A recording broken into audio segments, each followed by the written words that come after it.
Esta tarde en Fibra Óptica hablaremos de derecho al olvido digital. Acompáñenos.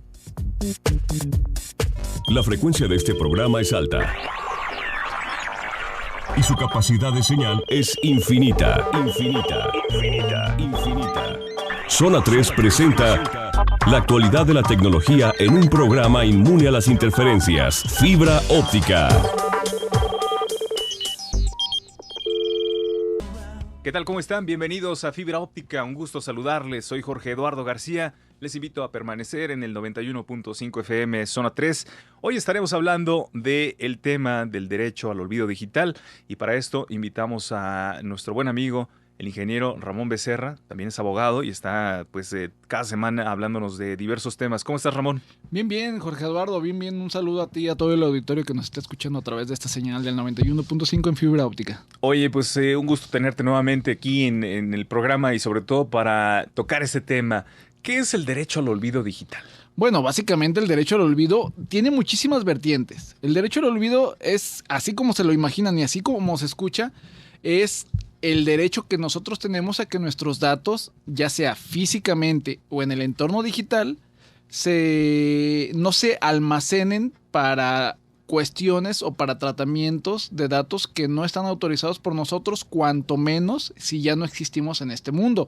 ¿Qué quiere decir? Si fallecimos o si fallecemos o si ya nosotros nos retiramos de determinada cuestión, trabajo en donde nosotros estamos desempeñando nuestras labores, pues ya tenemos derecho a que esos datos ya no se estén tratando. Ahora, este derecho al olvido digital propiamente, así como lo escuchamos, es dentro de las bases de datos de las computadoras, de la infinidad de sistemas y aplicaciones que nosotros podemos estar manejando. Por supuesto, aquí sí, propiamente es cuando fallecemos. Ya no tienen que estar nuestros datos en redes sociales.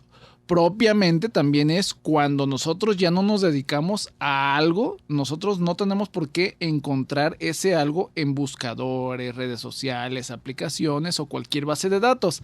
Ahora, van a surgir más vertientes en este aspecto, pero básicamente el derecho al olvido digital es esto: no aparecer en bases de datos que estén vinculadas a cualquier entorno digital que tenga que ver con internet o con cualquier otra computadora dentro de cualquier oficina pública o privada. Oye, Ramón, ¿y cuándo comenzó esto de este derecho o estas ideas relacionadas con este derecho?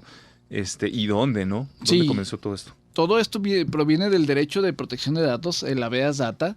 El habeas data surge como derecho humano de quinta generación en Europa.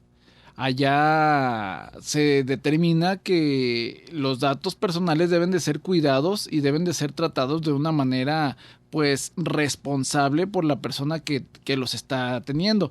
Ya habíamos alrededor de hace 15 años, 20 años, ya se había hablado muchísimo de este derecho de la protección de datos personales, pero no se le había dado una forma por medio de una ley. Aquí en México, en el 2010, surge la Ley Federal de Protección de Datos Personales en posesión de particulares, y esto le da ya una forma legal, un entorno, un reglamento, una norma a esta protección de datos personales en posesión de particulares, exactamente de particulares privados. ¿Por qué?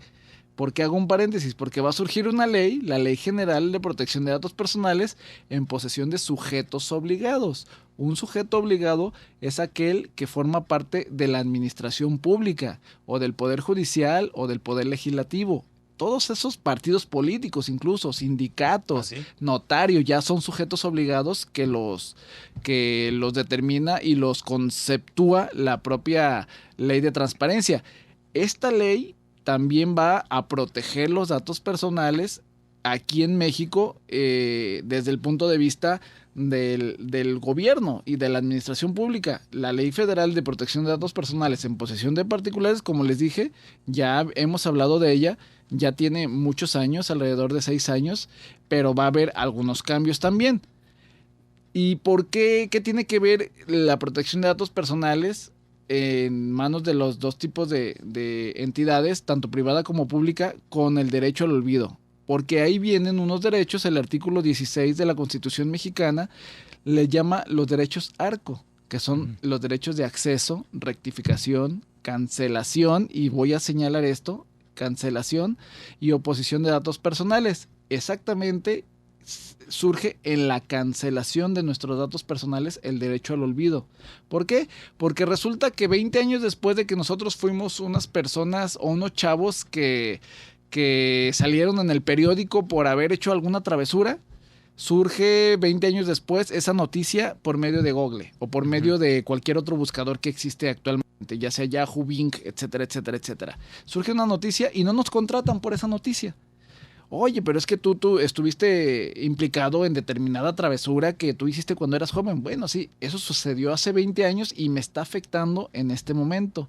Es por eso que nosotros, como mexicanos, como ciudadanos mexicanos, podemos pedir la cancelación de esos datos personales para que no nos afecte en estos momentos cuando ya sucedió hace alrededor de 20 años. Es ahí donde surge aquí en México el derecho a que nos olviden, no solamente, como te dije, desde el punto de vista digital, también desde el punto de vista físico. En cualquier trabajo nos pueden ver en un periódico, en una hemeroteca de hace 20 años también que surgió lo mismo.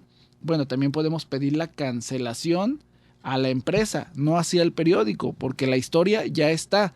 En cambio, en cuestiones digitales, en las bases de datos, podemos obligar a las empresas, tanto Google, Facebook, Twitter, etcétera, etcétera, etcétera, etcétera, todas las aplicaciones que se nos ocurren, a que nos olviden y no aparecer en buscadores cuando nos están buscando. Entonces, el organismo encargado aquí en México sería el INAI, ¿no? Que anteriormente era el IFAI. Así es, pero vamos recordando cómo es el procedimiento de la cancelación o del derecho al olvido. El procedimiento es ir directamente con la empresa. Oye, necesito que olvides o que canceles mis datos y que ya no los trates. Cuando nosotros damos datos y nos dan un aviso de privacidad, nos estamos enterando de cómo van a tratar nuestros datos personales. ¿Y quién sería el responsable? También en algunos casos ahí se especifica. Ahí se especifica absolutamente eso. Cómo los van a tratar, por qué los van a tratar, cuánto tiempo los van a tratar, quién es el responsable del tratamiento, ya sea quien nos está pidiendo los datos o un tercero, puede ser también de esa manera. Si los van a transferir a algún país, claro, si los van a transferir entre empresas, etcétera, etcétera, etcétera. Desde ahí comienza nuestro derecho de protección de datos personales. Ya cuando se termina esta entrega y nosotros firmamos el aviso de privacidad, pues ya estamos enterados de qué es lo que está sucediendo con nuestros datos personales en manos de esta persona. Después, si ya nosotros no queremos que no lo traten, vamos a ir con la empresa y le vamos a decir, oye, ¿sabes qué? Yo ya no quiero que traten mis datos personales. Vamos a hablar propiamente del derecho de cancelación, porque el derecho de acceso, rectificación y oposición es otra cuestión. En este caso, el derecho de cancelación, le decimos a la empresa, ¿sabes que no quiero que trates mis datos personales? Tiene 20 días para respondernos. Si en esos 20 días, pueden ser hasta 40 días para respondernos. Claro. Si no nos responde por X o Y razón, nosotros podemos acudir al INAI, al Instituto Nacional de Acceso a la Información, para decirles, oye, no me dieron la respuesta que yo esperaba, no cancelaron mis datos. Ahí sigue otro procedimiento. Bien, ¿qué te parece si nos vamos a la pausa y al regreso nos hablas de ese procedimiento? Y les recordamos a nuestros amigos del auditorio que tenemos una cuenta de Twitter para que nos dejen sus mensajes. Estamos como Fibra Óptica 915. Regresamos.